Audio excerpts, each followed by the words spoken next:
Colonel Rob Maness has a lifelong record of providing dedicated service to this nation. Having worked his way up from the enlisted ranks to full colonel, he served our country for more than 32 years.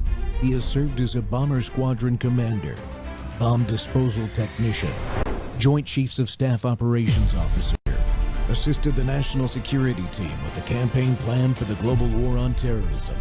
He authored the first theater nuclear war plan and served as the Vice Commander of America's largest airborne intelligence wing. Colonel Rob Maness is a true American hero.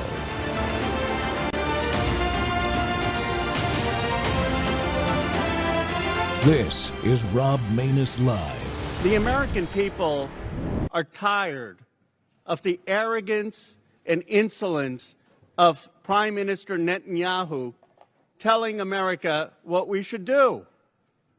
The entire country of Israel has a GDP that is less than a single town in my district.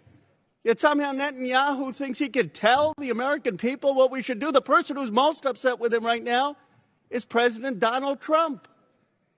And everyone in America, whether you're a Republican, an independent, or a Democrat, says that we need to tell Netanyahu that America calls the shots, not the Prime Minister of any other country. They want less cooperation and blank checks to Israel, not more.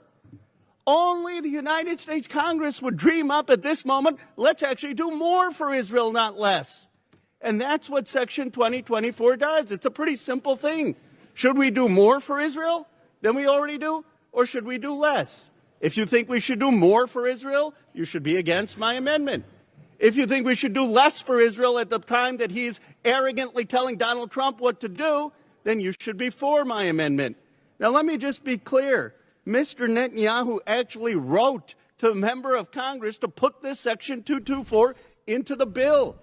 Folks, welcome back to the Rob Maness Show on More War Monday, and we're live on Worldview Tube and X Spaces simulcast. Well, loose lips sink ships, man. That World War II warning still rings true today, except now the danger isn't just enemies listening in. It's loose lips even with our allies. We just watched that chilling clip there from Ro Khanna in the House of Representatives. Israel's prime minister reportedly had a direct hand in writing this Section 224 of this year's National Defense Authorization Act, which does some things that we're going to talk about. Think about that. A foreign leader shaping America's defense authorization? That's not partnership. That's something else. We're going to ask the hard questions today. Should we be merging our industrial base and fusing our intelligence with allies? Or are we handing over the keys to our own house? Well, we'll look at the reports that President Trump is furious with Israel right now and what that tells us about the state of the alliance. And Iran, it's still all about the nukes, folks. The mullahs have never stopped racing for the bomb, and every day that people pretend otherwise is another day that we're playing with fire. President Trump's close on a deal, from what he tells us, even with the nuclear weapons. Well, I should say especially with Iran, and he should be angry that an ally is disrupting that process without coordination. To cut through the noise and give us straight talk from the inside, I'm joined right now by my friend, retired CIA officer, intelligence expert, and publisher of And Magazine, Sam Faddis. So, Sam, welcome back to the show, man. Let's start with the NDAA clip. I mean, that's weird. The prime minister of another country writing stuff to be put into the national security, the national defense authorization? Yeah, weird is a polite way to put it, sir. Unacceptable. I mean, look, you know, the way I always begin talking about Israel is to say, look, this doesn't have anything to do with Zionism or any of the rest of it. Let's just go down to this. Any other country, I don't care what kind of ally they are, any other nation, they're an ally. Okay, our interests coincide sometimes. Sometimes they don't coincide. But in any event, it's not our government. They don't represent the American people. So you don't ever, when it comes to intelligence and defense and this kind of cooperation, you don't ever say, yeah, I fully trust these people, show them all our cards, give them complete access. It doesn't work like that. So again, I don't care if it's the Israelis, the Japanese, the French, right? We shouldn't do that. We should also, by the way, keep in mind, I mean, let's be blunt. The Israelis have spied on us and continue to spy on us. Yeah. They continue to recruit assets. I don't mean, let's not mince words. I mean, spy. They recruit sources inside the U.S. government and get them to give them secrets. Jonathan Pollard being the most prominent example, but there are plenty of others, some of whom still are not publicly known. So they steal stuff from us. Not to mention, as you well know, once you hand information to anybody else, you don't actually have control over where it goes and how it's used. You don't know what the Israelis are going to do with it, and you also don't know who's going to steal it from the Israelis. So, once the secret's out in the open, it isn't a secret anymore. That's true. True. Yeah, I have to also put this out too, Sam. Like you, I am not anti-Zionist. Matter of fact, I've been called a Christian Zionist myself. But I wanted to have you on to talk about this stuff from the national security perspective of two old pros that have dealt with every level of classified information in peace and war. I think to talk about why it's not a good idea. One of the things that I was thinking about as I was writing my notes up for this show is that this looks like an end around on the constitutional requirement for ratification of a treaty by 2/3 of the Senate. Is it? Yeah, well, there's that there's that whole component, right? We've just this doesn't constitute a treaty. I mean, you're basically allowing the Israelis to be completely embedded, as you noted, in our defense industrial base and in special access programs and all the other very, very sensitive programs, like directly embedded. I mean, for folks that don't know how this process typically works, without getting too far down in the weeds, if it's CIA, you want to pass intelligence to the Israelis, which happens all the time, happens every minute. There is still a formal process. There's an intelligence report. Somebody looks at it, decides, are we going to give them the whole thing or a piece of the thing? And what are we going to tell them about where we got it, et cetera, and so forth. And then they literally prepare a separate document, if you will. Obviously, this is all electronic now. Mm-hmm. And that thing in CIA speak, typically referred to as a tear line, is then passed to the Israelis. Okay, everybody has some form of that process. It's like a valve that controls what goes to them and doesn't. Mm-hmm. This Section 224, there is no such thing anymore. They have a pipe directly into all of our most sensitive secrets, and they can pump they see everything to the full extent we do as we see it. No controls. You can't take it back. You can't turn it off.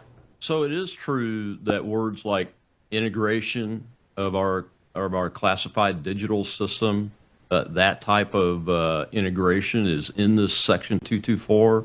I mean, it appears to be to me when I read it. Yeah, yes, and I have read it. I have gone through everything that's available, the actual markup of the bill and so forth. And it's not true that the two militaries are being integrated in the sense that the units will somehow be integrated. Right. Though some of the press has said that's not true.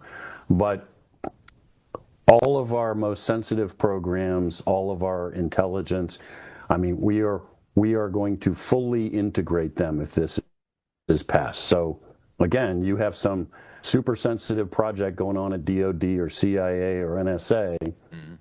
These guys will be integrated. I mean, just so people are aware, at one point in my career, I actually was in charge of the Israeli account at headquarters in between field assignments. They were already integrated into a number of things, but very tightly controlled relative to this. I mean, to the point where if you had a project, that project was run out of an outbuilding, not out of headquarters proper, a specific place where everything could be controlled. Again, it's all about compartmentation, right? It's all about control. 224 means you've thrown that out the window. Yeah, because it enables digital fusion and integration from an Yes. automatic perspective, right? Yes. Using Yes. artificial intelligence, the way I They're you've got a giant database or a AI entity running a project.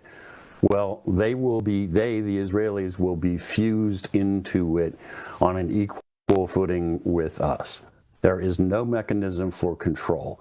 And then obviously once it is in their hands, first of all, they decide what to do with it. We have no control now. Mm-hmm. But also, again, this is a big problem in intelligence. The Israelis may be good. They also get spied on. So when you give it to the Israelis and the Russians run a tech op on them in Tel Aviv and suck all the data out, well, in other words, we're as fast as the Israelis get it, it may be in the Kremlin or it could be in Beijing. That's the way the world of intel works and why you always have that control. Yes. So let me make sure I understand it. So, hey, folks, Congress, we're going to just turn the spigot on on our most secret intelligence and let it go, and we don't really care who's getting it. I mean, is that what I'm hearing here? Yeah, the technical term for this in intel world is bad. This is a very, very bad idea. This is the kind of thing that somebody pitches to you that had a bright plan, and as soon as they're done talking, all you can think is, well, hardly anything could go wrong with that plan, could it? Like, okay, next bright idea, because we're not doing that, guys. That is not happening at all. That's I've talked. This is another reason why I wanted to do this show with you, because I am not a fan of Five Eyes for the NATO friends and everything. I've never been a fan of it. It lets information into hands that I think ordinarily, when if we looked at the information first, somebody would rightfully say, "Wait a minute, this shouldn't be happening." And unfortunately, the way we've developed that system, I think we're tamping down a little bit on it now, from what I understand in the Trump administration. But we're trying to. But the way we built that system. I've just never been comfortable with that. And the NATO alliance is like the most legally put together, controlled from an American weapon system and production perspective that's on the planet, I think. Yeah, but look, I'm back to the central point. Anytime you pass any information to another entity, in addition to the fact you lose control over what they will do with it, you lose control over where it goes. If you're going to pass information to a foreign power, and at this point, NATO's a whole bunch of foreign powers, well, the bottom line is you don't know where the hell it went. You may tell them, first of all, their national government can make a decision contrary to yours, but also the Russians and the Chinese and everybody else recruit spies in all of these governments and all of these intel services. So if they see it, it's gone. It's in Beijing. It's in Moscow. And keep in mind the age in which we live. It's not like somebody printed a copy and a courier is carrying it to Beijing. By horseback. It is, exactly. On a sleigh through the snow. It is real time. I mean, somebody wires into this, and real time, as fast as you're seeing it on your computer screen in the Pentagon or wherever, they are also seeing it in Moscow, Beijing, Pyongyang, Tehran, wherever. So terrible, terrible, terrible idea. Yeah, it is absolutely rotten, in my opinion. And you don't have to agree on everything. I want to go back to the Israel point. Look, I'm going to show a cold open clip of the next segment here in a couple of seconds, and it's going to be from Steve Bannon. And I don't think he and I are totally aligned on everything about what's going on, just like you and I and the three of us probably aren't either. But it's important to understand that we have to ferret out the important stuff and see where we have alignment. And on this, I think everybody is on the same page. That's why I played the Ro Khanna clip at the beginning of this, because I could even agree with Ro Khanna on this one, which is very, very rare. Not a frequent occurrence, I'm sure. Yeah.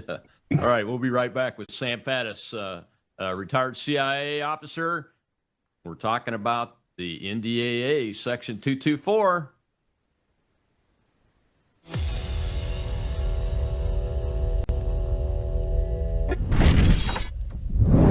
At a certain age, you stop chasing younger. You start protecting what helps you feel steady, strong, and well. Your body's collagen matters. It supports the structure of your skin, joints, and connective tissue. But as the years go by, your body needs more support from the inside. That's where Bella Grace Elixir comes in. Bella Grace Elixir combines Verisol collagen, the world's most clinically proven collagen, with asteryl astaxanthin and cat's claw in a proprietary blend designed to help support the processes that reconstruct collagen, while also offering antioxidant and anti-inflammatory effects. And this isn't just for women. It's for men and women who want to age with more confidence, more care, and a daily wellness routine that supports the body from within. One simple elixir, thoughtfully formulated for whole body wellness. Take care of the body that has carried you this far. Order Bella Grace Elixir today at melissahousebg.com. Brandon, Weichert's about to blow your head up. Not only are we talking about, and this is a misdirection play, Israel's plenty wealthy enough. Look, they have their own set of strategic interests, and I'm a big supporter of Israel. I'm not a supporter of the Greater Israel Project. That's what's gotten us in this mess. Certainly Netanyahu, and the president not only said it, then when Tel Aviv Levin and these guys came out and said, oh, it's a leak, it's all fabricated, it's made up, President Trump goes with Miranda Devine and confirms what he told Netanyahu. Now, this is in a war that President Trump is trying to wrap up. And he got nothing but bad intelligence the entire time on this. History will prove, well, first off, you can see factually right now, but history will prove me correct on this. So saying that, hey, they don't need any more money and they have their own strategic interest, they don't want to be a protectorate, fine. Go do your own thing, but you got to pay for it. And we don't need 10 years, sign another MOU, sign another 10 years, and they know they're getting pressure, so we're going to stop it now. So what happens? You get an end run to merge our industrial bases. And they present, oh, we're going to do trade now. We do trade. We do our own thing. And maybe we do joint projects. We do like to do the British. There's no merger. On top of that, Weichert's about to tell you they're trying to merge the intelligence groups. Now, I don't know why they would want to merge it since Mossad runs the deal over the CIA. And this is why Tom Cotton is trying to take DNI and make it just some sort of post office box. This is why they hate Pulte being named over there. Kurt Mills, let's start with FISA.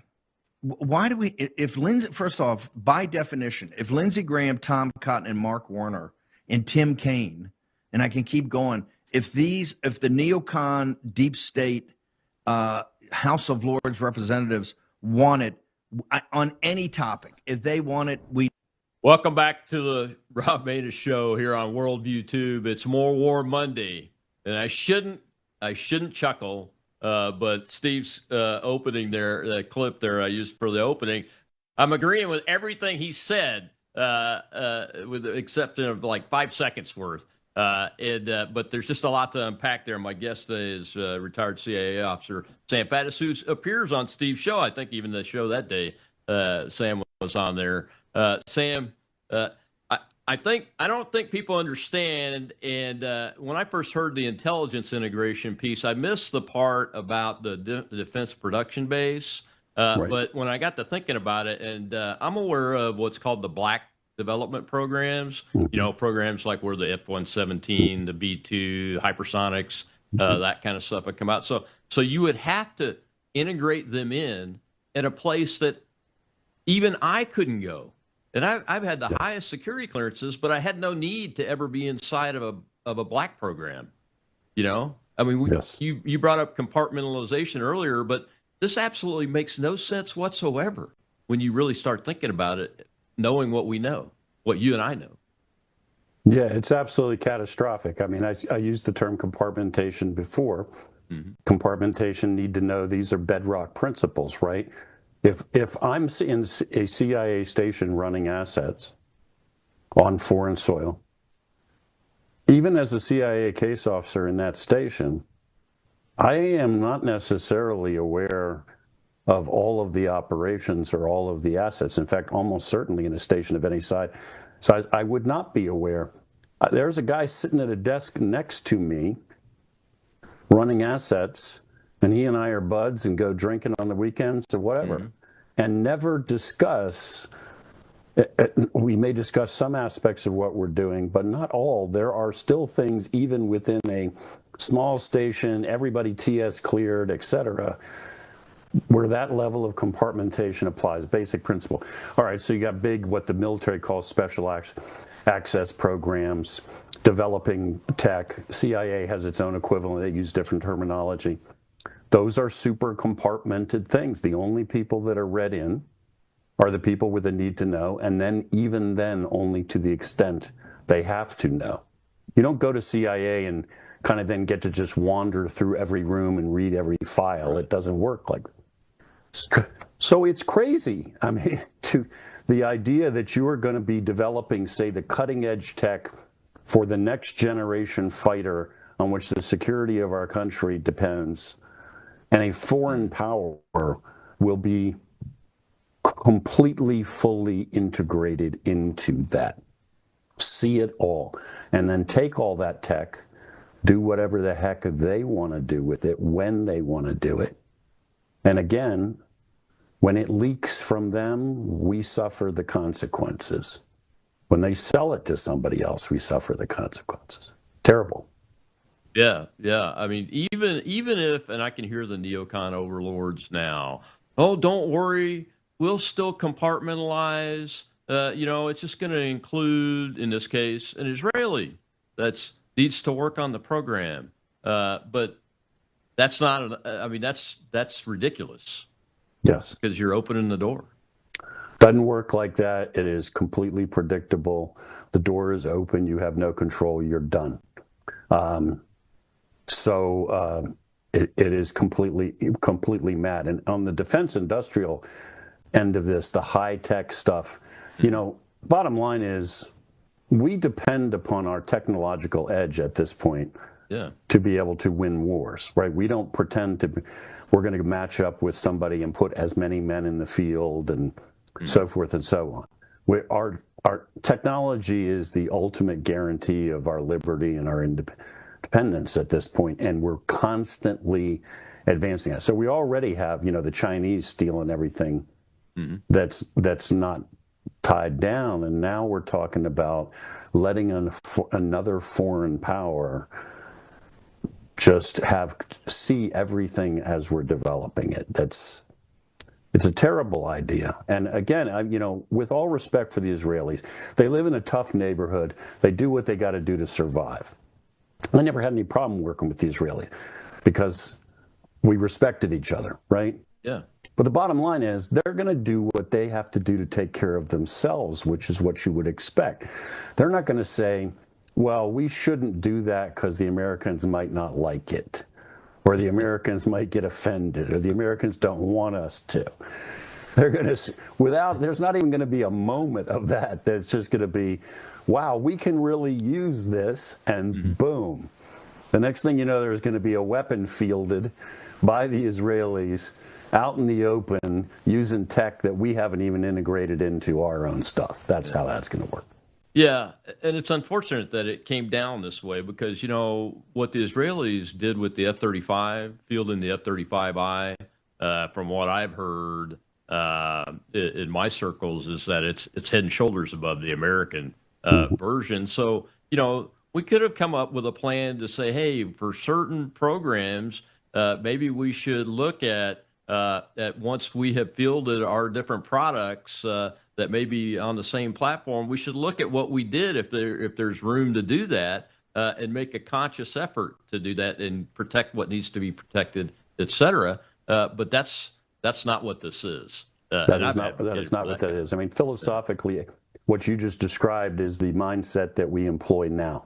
Yeah. Nothing stops us from saying, let's work on a joint project on this particular aircraft.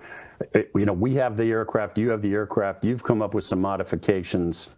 Let's come up with a project tightly compartmented and controlled and work on this together. It's that same thought process that goes into clearing a memo to pass to a liaison intelligence service. You stop, reflect, decide, what are we going to give them in military terms? What are the left and right limits here? And then we proceed. But that is not what this is. This is giving away the farm. That's what this is.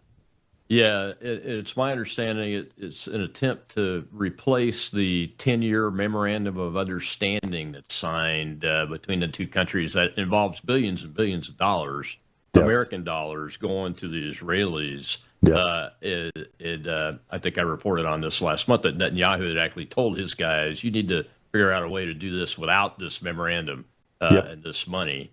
Does that explain why Netanyahu actually wrote Section 224? It's a land try grab. To replace that?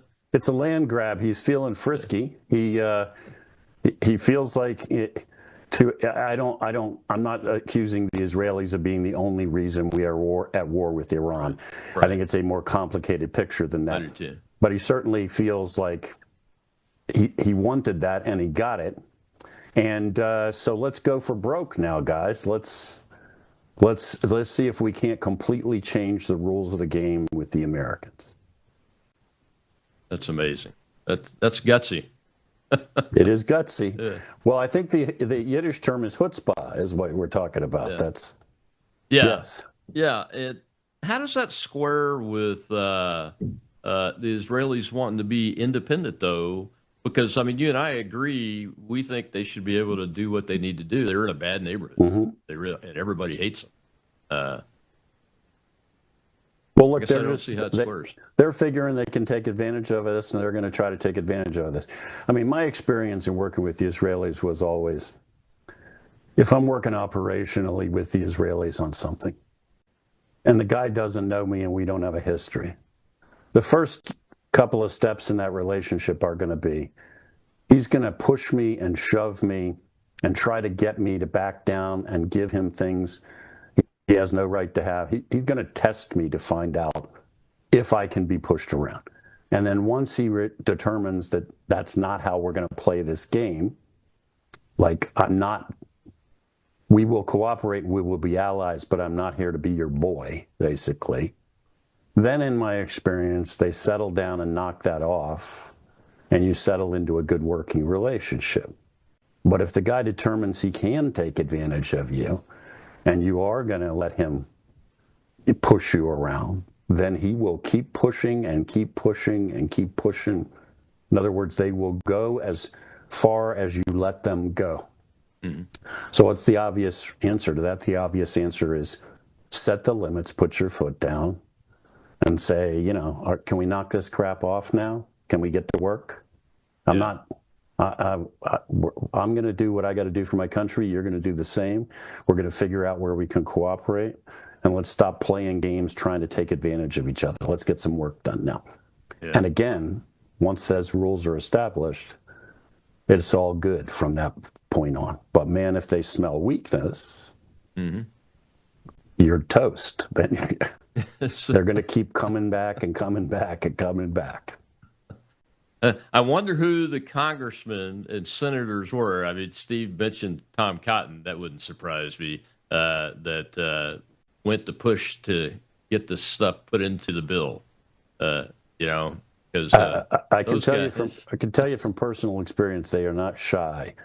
I had the experience, and I guess once when I was running the liaison relationship with the Israelis at headquarters. They showed up at the front gate for a meeting, to come into the compound for a meeting. And they had a senior officer in the car who they had not listed as an attendee at the meeting. And in other words, so we hadn't cleared them. They had no approval for this man to come to the gate. Keep in mind, the Israelis are at CIA headquarters sometimes multiple times every day. So they know the procedures to get onto the compound better than we know the procedures to get.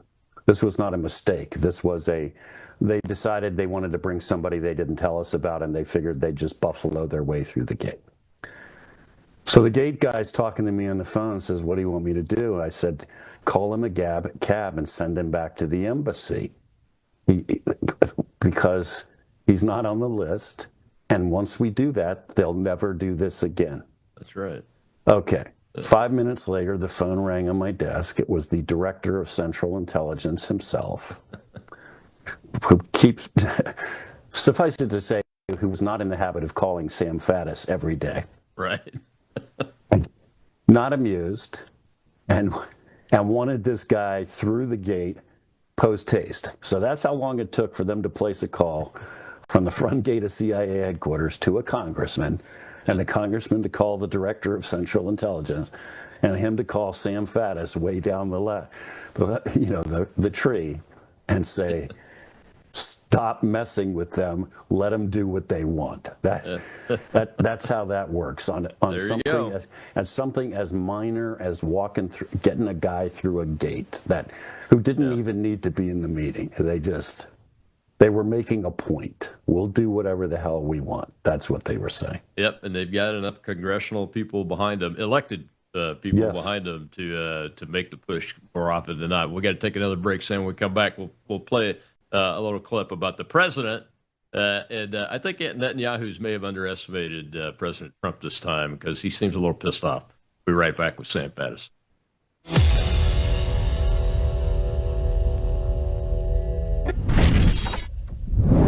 Introducing Worldview Tube Vault. Over 35 years of radio broadcasts, television programs, documentaries, and ebooks. Plus, Worldviewpedia, our powerful search engine for instant worldview and Bible research. Join for as little as $7.99 a month. And now, Vault members get something brand new, courses. Our very first course is here, the Book of Revelation with Brannon House. 53 in-depth lessons, complete with overview quizzes, walking you verse by verse through one of the most important books in Scripture. Getting started is simple. Go to worldviewtube.com/vault and join today. Already a member? Visit worldviewtube.com, click the person icon in the top right, and log in. Then hover over Vault in the menu and select Courses. That's it. You're in. Join WorldviewTube Vault today at worldviewtube.com/vault.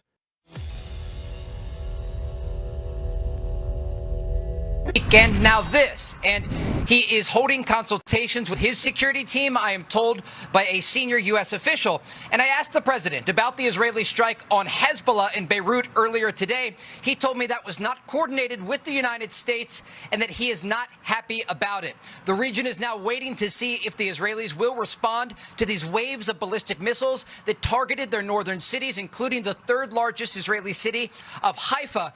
But what we saw earlier today, an effort by the Israeli air defense systems to shoot down the incoming fire. Tonight, we can report that Iran's foreign minister is speaking with regional counterparts about the situation right now. And the IDF spokesperson released a TV statement earlier today indicating that schools across Israel tomorrow will be closed. He said Iran is trying to create a new equation when it conducts direct fire on our territory. In response, the IDF will attack in relation to the current security protocol. And so, again, this is a political decision ultimately that will be made by Israel in terms of whether or not there will be a response. But the latest information that we have, 4 waves of Iranian ballistic missiles targeted Israel tonight in response to the IDF strikes on Hezbollah in southern Beirut earlier today. President Trump telling Fox News that he has a message for Iran. He says, "You've shot your missiles. That's enough. Get back to the table and make a deal." Rob Manus Show. It's More War Monday, and my guest is retired CIA officer Sam Faddis, and publisher of AND Magazine. If you're not following and subscribing to AND Magazine on Substack, you ought to do it, folks. You're missing out on the best information that's out there, not just about intelligence, but across the board. It's all very well researched, analyzed, and then put out in a way that everybody can understand it. And Sam, let's let's move the discussion over to the current situation and everything a little bit in the context of this 224 thing. I think that clip there was a little bit behind because it's my understanding the Israelis did respond to the Iranian ballistic missiles in a limited way. But I didn't see anything from President Trump yelling at him about it. So I'm guessing that he would have probably been told about that one. Well, I think it's clear that the president is not happy. Yes, to my understanding, we've had an exchange back and forth between the Israelis and the Iranians. The Houthis allegedly, their Iranian allies down in Yemen, chipped in, fired at Israel. And as of this moment, as you and I are talking, I think they are temporarily not shooting at each other. But I just don't fit. My sense is we are nowhere close to having meaningful movement to an actual peace treaty or an end to this. So we'll have volleys of fire, and then maybe they'll stop shooting for a day or two or whatever. It's more like an intermission. It's not the end of anything. I know President Trump, for obvious reasons, wants to talk this thing down, negotiate an end. Everybody else wants to see that as well. On our side, certainly wants to see that. I'm not convinced we're even close to that at this point, to be honest with you. Yeah, I mean, when you look at the table that was set before Epic Fury, it appears that we're very close to being back at that status quo. Now, the Iranians did not fire on any American bases, I don't think, from what I understand. But one of the concerns I have is the whole thing that started this off was the Israelis attacked Hezbollah in southern Lebanon. Well, Hezbollah hasn't agreed to any ceasefire, have it? No. I mean, why is that explain to folks why that's an issue for us? Well, because unfortunately we got dragged into this thing, joined at the hip with the Israelis in this war.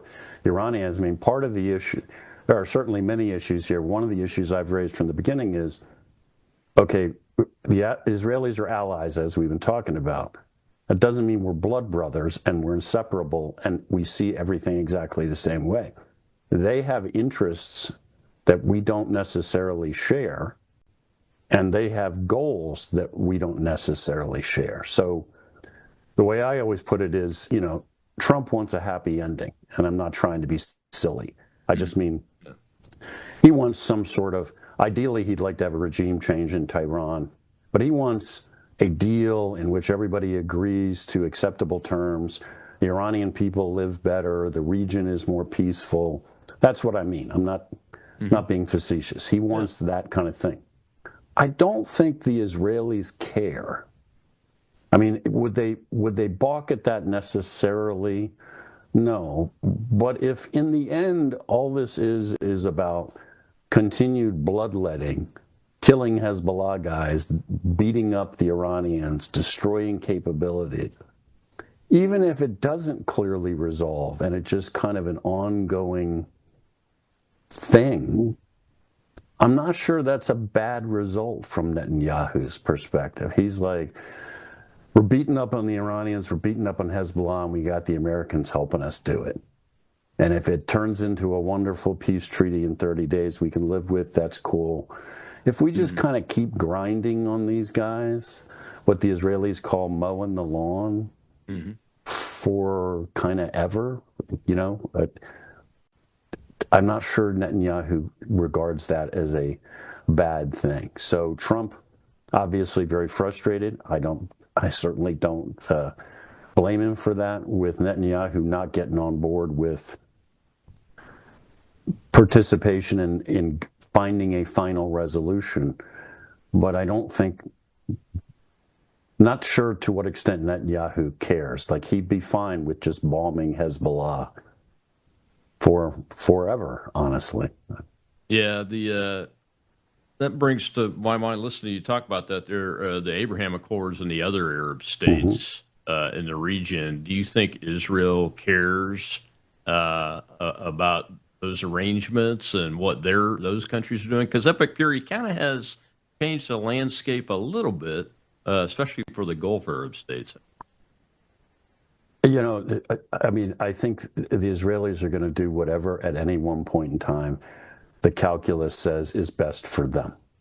Period, full stop. I mean, and now they got to juggle a lot of considerations.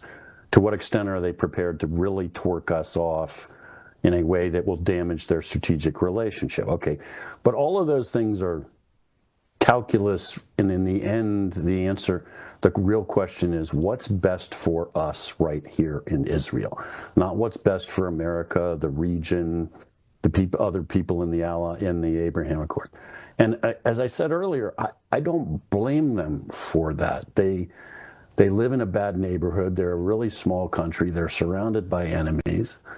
They're taking care of themselves. The people, I'm not upset with them for that. I'm upset with us because we don't just recognize that and deal with them the same way, which is, and now, of course, we're in the midst of this conflict and we're trying to find a way to land this plane. Yeah. Makes it even more complicated. We can't hit the rewind button and go back and change our minds about starting it. So it certainly is a good window to hold up and say Section 224 needs to be eliminated in our NDAA. If you want another reason, this is the primary reason right here. It's the reality, right? And it's not I'm not being pejorative. It's like you. I mean, I want them to do what's necessary to defend their people and those kind of things. But it's just points that out. It puts a fine point on it. Well, we've got a question. Not at our expense. And look, the way I always thought about this in dealing with the Israelis was, when we find one of these situations where we find they've recruited a spy and they're stealing our secrets, or they're doing other things that we still can't talk about, that somebody ought to hit a pause button on the delivery of all military aid to the state of Israel. I'm not talking about cutting them off, leaving them hanging, letting them be destroyed. I'm just all of a sudden just press it, obviously metaphorically, press a button, and all those planes that were supposed to be landing today in Tel Aviv don't land. And all those things that were supposed to be shipped out of some weapons depot in the United States don't ship today. And just give them about 48 hours to let that ripple through their system. Again, I'm not talking about cutting them loose and abandoning them. Right. Just a reminder who the big dog is in this relationship and whose national survival is dependent upon the United States of America. So you stop pushing us, stop taking us for stop taking advantage of us. Absolutely. Like taking us for granted. Just that, that would ripple up to the prime minister's office in Israel in about 15 minutes that this was happening. And almost as fast as the senior officer from the gate at the CIA to the director to almost as fast. It would be it would be kind of our method of responding in kind, saying, okay, guys, all that ammo, all those missiles, everything else that you were already planning on didn't arrive today, did it? Now, it'll be there in a couple of days, but it could have stayed turned off if we wanted. So get back in your lane. That's why strength is important. We got a question from the audience. Let's go ahead and take that before we get to this break. Go ahead, Shell. We have Nathan, sir. Good afternoon, Colonel, Sam, everyone. And Shell. It's interesting, mentioning about the cutting off. And Jonathan Pollard has actually spoken about this. The last time we attempted an arms embargo, they actually threatened us to the 224. My concern is, we have Washington, who's already sending tons of money to Ukraine, but that's where our taxes are supposed to be appropriated. And what this does is it shifts it to the Pentagon, where they've never passed an audit, and it's going to have free reign of our tax dollars to do whatever they want with zero accountability. Yeah, I agree with you. I share all of those concerns, and that. I mean, right now we have never demonstrated the backbone to stand up and push back on this.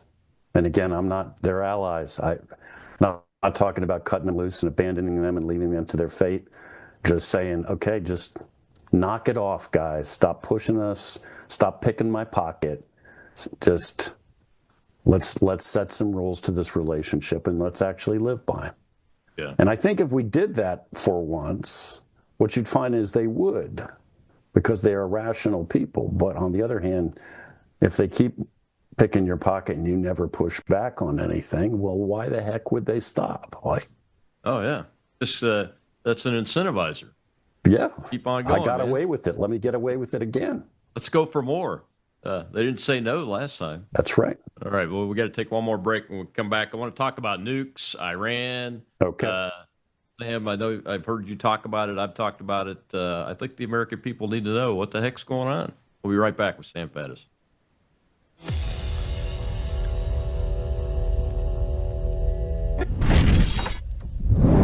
News is moving faster than ever, and so are we. Worldview Tube brings you 24/7 live stream coverage and now real-time alerts when it matters most. Once you have the Worldview Tube app installed, exit the app and navigate your way to Settings. In Settings, locate the tab labeled Notifications. Select the Notifications tab. Scroll down until you locate the Worldview Tube app icon. Select the tab, and here you can turn on and customize your notification experience for the Worldview Tube app. News doesn't wait, and neither should you. Turn on push notifications to stay informed. Every headline as it happens.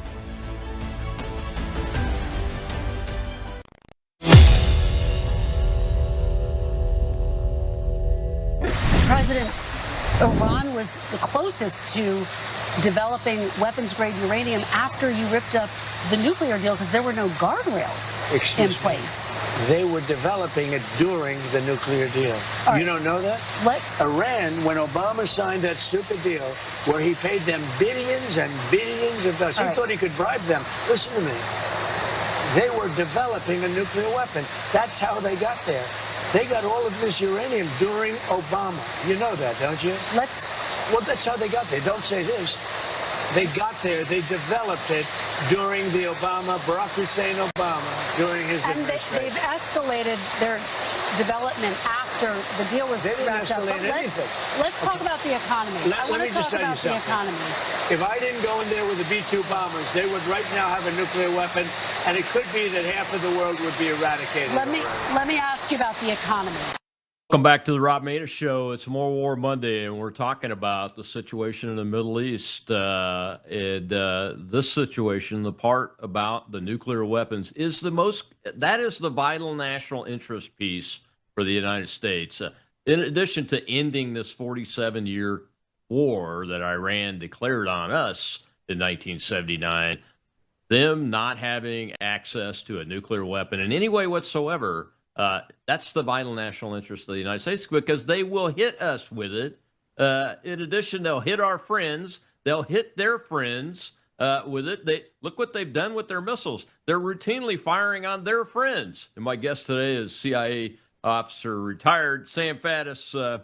And Sam, I've heard you talk about your thoughts on the status of the Iranian nuclear program. I'm going to be clear. I've been clear about this for a year or so now, that based on what I observed with the nuclear or the North Koreans' nuclear warhead development, I still believe that the Iranians have one or more devices. They just hadn't had the ability yet to mate it with a delivery system that they could reliably deliver it.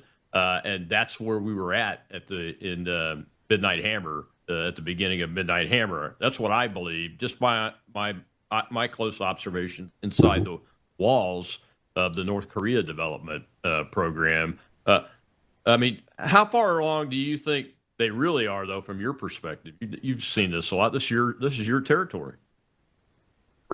Yeah, I mean, I worked against the Iranians a lot, and I worked specifically against their nuclear weapons program a lot. And by that, I mean, as in recruiting sources inside that program, not just reading about it.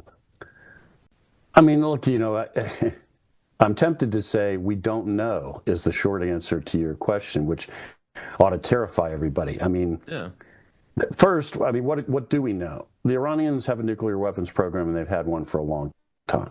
And all of their other nonsensical crap that they spew about running thousands of centrifuges to create highly enriched uranium because somehow it has to do with a power plant or medical isotopes. Anybody who knows anything at all about nuclear weapons and this whole area knows that doesn't make any sense. In fact, what you're doing is, first of all, you don't use uranium for medical isotopes. Let's start with that. Just because it's radioactive doesn't make it all the same. And you can't enrich it to the level you're enriching it and then use it in a reactor. Right. So we could go on about that forever, but the bottom line is there's only one reason for you to be doing all of this, in addition to all the other work we know about that has to do with actually the engineering of a bomb. All of this adds up to only one thing. You guys are trying to build a bomb, and you have been for a really long time, actually, obviously more than one. So that's a given, and they've never been honest about any agreement they've ever entered into. They've always played games. They've always hidden sites. They've always lied, so you can't trust them. So you know they want nukes, and you know they're going to lie to you, and you know they won't abide by any agreement. Why I say we don't know? Because most of the time our intel is terrible. Yeah. I mean, we don't have... CIA doesn't want to admit this. There's the bottom line. They don't have the sources on the ground inside Iran right now to tell you down to that level of granularity. Are they actually assembling a device, and if so, precisely where? So we're left in this very uneasy place, right, where it's kind of in the murk and you don't know. Right. What makes it worse? The North Korean angle? There's a tight connection between the North Koreans and the Iranians. The North Koreans have helped them on a lot of things. There's no reason to say we know for sure. The North Koreans haven't or won't just hand them a functioning device, which they could just stick on a plane and fly in any day, fully functioning. And in a matter of minutes, they would go from no nukes to having one. And we don't begin to have the capacity to know that. You know, you add all of that up, you ought to really, really, really be worried about where they stand. The Chinese, back when they went nuclear, in the sense of having developed, actually assembled functioning nuclear devices, from the time they got on hand the HEU, the highly enriched uranium, in its final form, it has to be made into a metal anyway. From the time they got that, it took them something like 72 hours to assemble the device. So, I mean, that's the blink of an eye in intelligence. We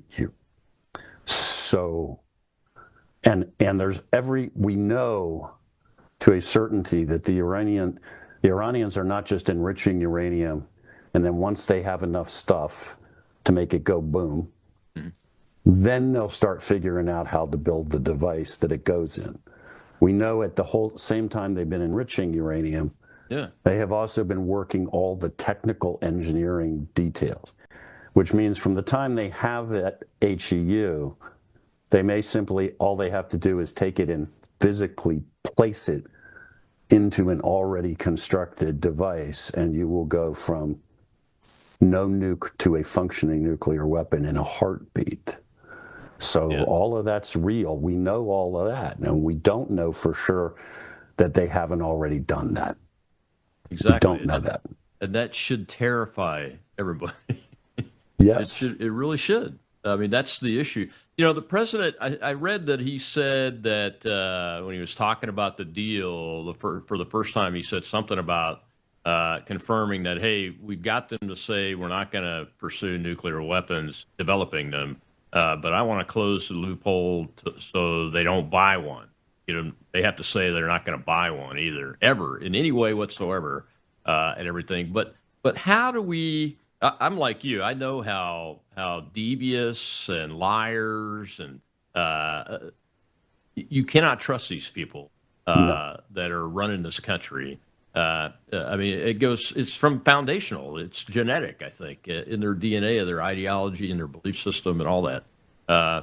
So how does the president think that he's going to be able to, if he gets them to agree to this stuff, how's he going to enforce this agreement? Really good question. I mean, because I presume he's making that representation in good faith and believes that we're capable of doing it. Yeah. Given the current status of the intelligence community, which is not good, I don't think we begin to have the capacity to enforce that. If you're talking about a functioning nuclear weapon coming from North Korea, they already developed it, built it, it's sitting there. Putting that thing on a cargo plane, you're not talking about a ship. You're not talking about even a cargo plane full of cargo. I mean, functioning nuclear weapons that we put on cruise missiles, you can put in the trunk of a compact car. Yep. Okay, so that's what you're trying to stop. Maybe something not quite that small, it's North Korean, but still, you're not talking about shiploads or even plane loads of cargo. And we were talking before about a delivery system. Okay, you got a nuke, you can blow it up in the desert, that's great, but you need to get it to where your enemy is. Well, the Iranians have a really, really advanced surface-to-surface missile program that they've built over the course of years. They are bright boys and girls. Yes, they are. I find it impossible to believe that they would be building a nuclear weapon and not have already managed to get out their tape measure and figure out that the weapon that they're building, obviously I'm being a little facetious, but the point is they thought about the fact that if we're going to build all these missiles, probably at least one of them ought to be designed from Jump Street to carry the nuke that we are also building. I don't think they're going to build a nuclear warhead and then start thinking, now how do we get this to Tel Aviv? I think they already built the missiles with the nose cones, with the specs, with the dimensions and everything else you need.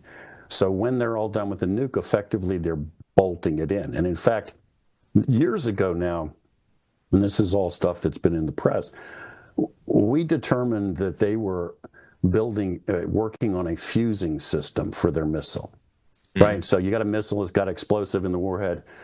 What makes it go boom? Does it blow up when it hits the ground? Does it blow up in the air, right? This is standard stuff. It's true for a conventional munition, true for anything. Well, they were working on a fusing mechanism. In this case, the fusing mechanism, the thing that would make it go boom, was based on barometric pressure. When it goes up, it sets. Yep. And then when it comes down and gets to a certain altitude, it goes off. Yeah. They had, I'm sure coincidentally, selected the altitude as precisely the same altitude at which we detonated our weapon over Nagasaki. Yeah. Which is the optimal altitude for a certain size warhead for the fireball to have the greatest. When you get into the world of WMD, it's all a bunch of sick, very mechanical stuff. But the point is, I don't think that's a coincidence that they had come up with a fuse that would detonate this warhead at exactly that altitude. A conventional munition detonated at that altitude would have very little impact. It would be a big firework. The only thing you would want to blow up at that altitude would be a nuclear weapon of a certain size. And that was true at least a decade ago that they were working on that. Leaves a lot of questions, man. Well, you've mentioned our weakness in our intelligence information a couple of times. And my friend Bill Pulte, who I've worked with on veterans advocacy stuff, where I've seen him give cars away to homeless veterans so they could go get a job. He's now been made the acting DNI. Do you see some resolution to some weak spots coming? A lot of people are upset about that. I don't know. I mean, I would put it to you this way, right? As a retired military officer, right? Haven't been in the Army myself. My dad being a naval officer. You're talking to CIA, an organization that's pretty close to combat ineffective in military terms. Yeah. What do you do when you have an outfit that's in that position? You come in with a baseball bat, you fire the commanding officer, a number of other senior people, and you're not gentle. You come in and we're going back to basics, and we're going to make some major changes here. That's how you fix. Yeah. I don't care if it's infantry battalion or CIA. That's how you fix that. That's what it's going to take. And so far, of course, that hasn't happened anywhere in the IC. Absolutely, it has not. We've seen it in the nuclear world. I got to do it once myself in a nuclear unit.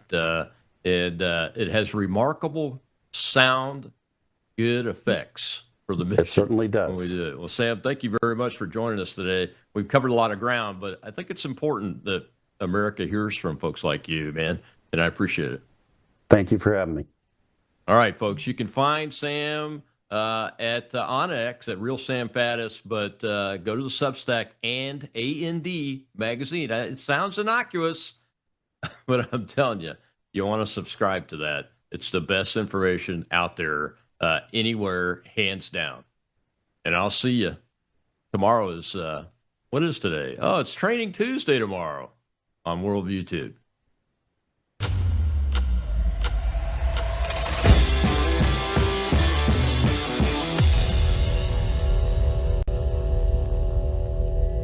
What if millions around the world could access Bible teaching and worldview training for free right now without hitting a paywall? That's exactly what happens every day at worldviewtube.com because of the Worldview Weekend Foundation. We don't lock our live